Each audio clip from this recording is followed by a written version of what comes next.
मत्ती 18 बाब और उसकी पहली आयत से खुदावंद के हुजूर तिलावत करेंगे।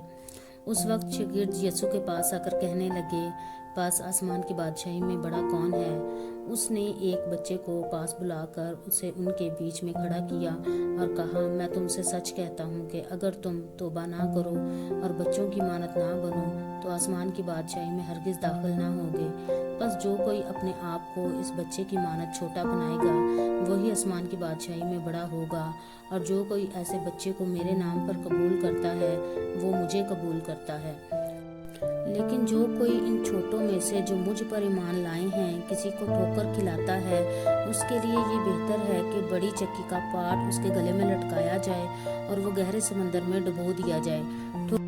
ठोकरों के सबब से दुनिया पर अफसोस है, क्योंकि ठोकरों का होना जरूर है, लेकिन उस आदमी पर अफसोस है जिसके बायस से ठोकर लगे। बस अगर तेरा हाथ या तेरा पाँव तुझे ठोकर खिलाए तो उसे काट कर अपने पास से फेंक दे। टुंडा या लंगड़ा होकर जिंदगी में दाखिल होना तेरे लिए इससे बेहतर है कि 2 हाथ या 2 पाँव रखता हुआ तो हमेशा की आग में डाला जाए। और अगर तेरी आंख तुझे ठोकर खिलाए तो इसे निकाल कर अपने पास से फेंक दे। काना होकर जिंदगी में दाखिल होना तेरे लिए इससे बेहतर है कि 2 आंखें रखता हुआ तो आतिशे जहन्नम में डाला जाए। खबरदार, इन छोटों में से किसी को नाचीज ना जानना, क्योंकि मैं तुमसे कहता हूँ कि आसमान पर उनके फरिश्ते मेरे आसमानी बाप का मुंह हर वक्त देखते हैं, क्योंकि इब्ने आदम खोए हुओं को ढूंढने और निजात देने आया है। क्या तुम समझते हो अगर किसी आदमी की 100 भेड़ें हों और उनमें से एक भटक जाए तो क्या वो 99 को छोड़कर और पहाड़ों पर जाकर उस भटकी हुई को ना ढूंढेगा? और अगर ऐसा हो कि उसे पाए तो मैं तुमसे सच कहता हूँ कि वो इन 99 की निस्बत जो भटकी नहीं इस भेड़ की ज्यादा खुशी करेगा। इसी तरह तुम्हारा आसमानी बाप ये नहीं चाहता कि इन छोटों में से एक भी हलाक हो। अगर तेरा भाई तेरा गुनाह करे तो जा और खलवत में बातचीत करके इसे समझा। अगर वो तेरी सुने तो तूने अपने भाई को पा लिया, और अगर ना सुने तो 1-2 आदमियों को अपने साथ ले जा, ताकि हर एक बात 2-3 गवाहों की जुबान से साबित हो जाए। अगर वो उनकी सुनने से भी इनकार करे तो कलीसिया से कह, और अगर कलीसिया की सुनने से भी इनकार करे तो तू उसे गैर कौम वाले और महसूल लेने वाले के बराबर जान। मैं तुमसे सच कहता हूँ कि जो कुछ तुम जमीन पर बांधोगे वो आसमान पर बंधेगा, और जो कुछ तुम जमीन पर खोलोगे वो आसमान पर खुलेगा।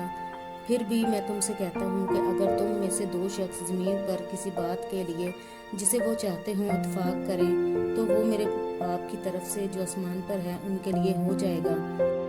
क्योंकि जहाँ 2 या 3 मेरे नाम पर इकट्ठे हैं वहाँ मैं इनके बीच में हूँ। उस वक्त पतरस ने आकर उससे कहा, ऐ खुदावंद, अगर मेरा भाई मेरा गुनाह करता रहे तो मैं कितनी दफ़ा उसे माफ़ करूं? क्या 7 बार? यीशु ने उससे कहा, मैं तुझसे ये नहीं कहता कि 7 बार, बल्कि 7 दफ़ा के 70 बार तक। बस आसमान की बादशाही उस बादशाह की मानद है जिसने अपने नौकरों से हिसाब लेना चाहा, और जब हिसाब लेने लगा तो उसके सामने एक कर्जदार हाजिर किया गया जिस पर उसके 10,000 तोड़े आते थे। मगर चूंकि उसके पास अदा करने को कुछ ना था, इसलिए उसके मालिक ने हुक्म दिया कि ये और इसकी बीवी बच्चे और जो कुछ इसका है सब कुछ बेचा जाए और कर्ज वसूल कर दिया जाए। बस नौकर ने गिरकर उसे सजदा किया और कहा, ऐ खुदावंद, मुझे मोहलत दे, मैं तेरा सारा कर्ज अदा करूंगा। उस नौकर के मालिक ने तरस खाकर उसे छोड़ दिया और इसका कर्ज बख्श दिया। जब वो नौकर बाहर निकला तो उसके हम खिदमतों में से एक उसको मिला, इस पर इसके 100 दिनार आते थे। उसने उसको पकड़कर उसका गला घूंटा और कहा, जो मेरा आता है अदा कर दे।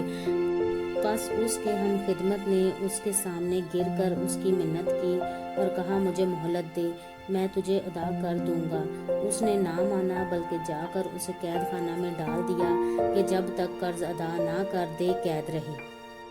बस उसके हम खिदमत ये हाल देखकर बहुत गमगीन हुए और आकर अपने मालिक को सब कुछ जो हुआ था सुना दिया।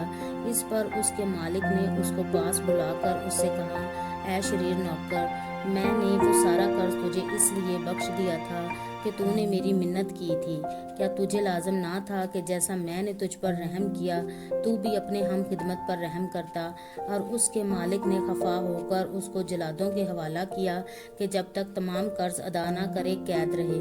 میرا آسمانی باپ بھی تمہارے ساتھ اسی طرح کرے گا اگر تم میں سے ہر ایک اپنے بھائی کو دل سے معاف نہ کرے۔ پاک کلام کے پڑھے سنے سمجھے جانے پر خداوند کی خاص برکت ہو، آمین۔